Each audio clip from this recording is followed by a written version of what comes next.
போட்ட வீடியோ பற்றி தான் ஒரு கிளாரிஃபிகேஷன் வீடியோ தான் இது.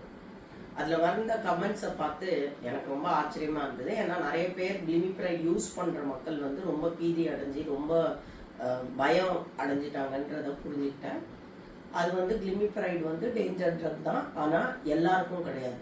90 விழுக்காடு மக்களுக்கு, அதாவது டைப் 2 நீரிழிவு நோய் மக்களுக்கு வந்து இந்த ட்ரக் தேவையில்லை. 10 விழுக்காடு மக்களுக்கு நாங்கள் கண்டிப்பாக யூஸ் பண்ணுவோம். நானே எழுதுவேன் கிளிமிப்ரைட். எந்த மாதிரி மக்களுக்குன்னா, யார் இந்த உணவு முறையை ஃபாலோ பண்ண முடியாத பேஷண்ட்ஸ், அதாவது நைட் டியூட்டி சில பேர் பண்ணிட்டு இருப்பாங்க, சில பேர் வந்து ரொம்ப ட்ராவலிங் ஜாப் இருக்கும், 15 நாள் தான் வீட்டில் இருப்பாங்க, 15 நாள் ரொம்ப ட்ராவல் பண்ணி ஹோட்டலில் சாப்பிட வேண்டிய கட்டாயம் அவங்களுக்கு இருக்கும். அவங்களுக்கு இந்த சல்ஃபனைலூரியா நாங்கள் எழுதுவோம். மூணாவது, நிறைய கல்ஃப் கண்ட்ரீஸில் இருக்க தமிழ் பேஷண்ட்ஸ் வந்து என்கிட்ட ஆன்லைனில் வருவாங்க. அவங்களுக்கெல்லாம் கூட நாங்கள் கிளிமிப்ரைட் எழுதுவோம். ஏன்னா அவங்களுக்கு அதில் மைதாவில் செஞ்ச சப்பாத்தி தான் அவங்களுக்கு கிடைக்கும்.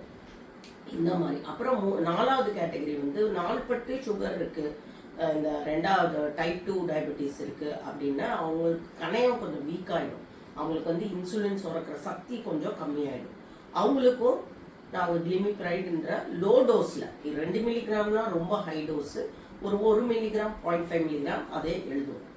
இந்த கிளிமிப்ரைடில் இருக்க மக்களுக்கெல்லாம் எங்கள் கிளினிக்கில் வந்து 6 டே கைட்லைன்ஸ் அப்படின்னு எழுதி கொடுப்போம். அதாவது அவங்களுக்கு லோ சுகர்லேருந்து தப்பிக்கிறதுக்கு ஒரே ஒரு வழி தான் இருக்குது. குளுக்கோமீட்டரில் ஒரு வாரத்துக்கு 2 தடவை அவங்க கண்டிப்பாக செக் பண்ணணும். ஒரே லேப்லேயே டிபெண்ட் பண்ணாமல் வாரத்தில் 2 தடவை செக் பண்ணணும்.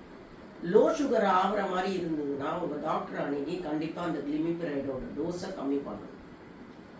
ரெண்டாவது வந்து 6 டே கைட்லைன்ஸ் தான். உங்களால் ஏதோ இந்த வாந்தி இருக்குது, லூஸ் மோஷன் இருக்குது, இல்லை உடம்பு சரியில்லை, சாப்பிட மனம் இல்லை அப்படின்னும் போது நிறைய ஆகாரம் உட்கொள்ளலைன்னா கண்டிப்பாக அன்னைக்கு கிளிமிப்ரைட் டோஸை நீங்கள் ஊற்றணும், இல்லைன்னா லோ சுகருக்கு ஆளாவீங்க. ஸோ மொத்தத்தில் ஒரு 90 விழுக்காடு மக்கள் வந்து டயட், எக்ஸசைஸ், சென்சிடைசர்ஸ்ல மேனேஜ் பண்ணலாம்.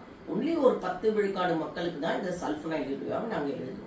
ரெண்டாவது, நான் வந்து அலோபதியை எதிராக நான் பேசுகிறேன் அப்படின்னு நிறைய பேருக்கு டவுட் வந்து, நான் அலோபதி டாக்டர் தான். ஸ்டான்லி மெடிக்கல் காலேஜில் தான் MBBS படித்தேன் 1988. Post graduation CMC Vellore and MRCP from UK. So allopathy தான் நானும் ப்ராக்டிஸ் பண்ணுறேன். ஆனால் அலோபதி ட்ரக்ஸால் வர நன்மை தீமைகளை மக்களுக்கு கொண்டு போய் சேர்க்கறது தான் இந்த சேனலோட நோக்கம். வணக்கம்.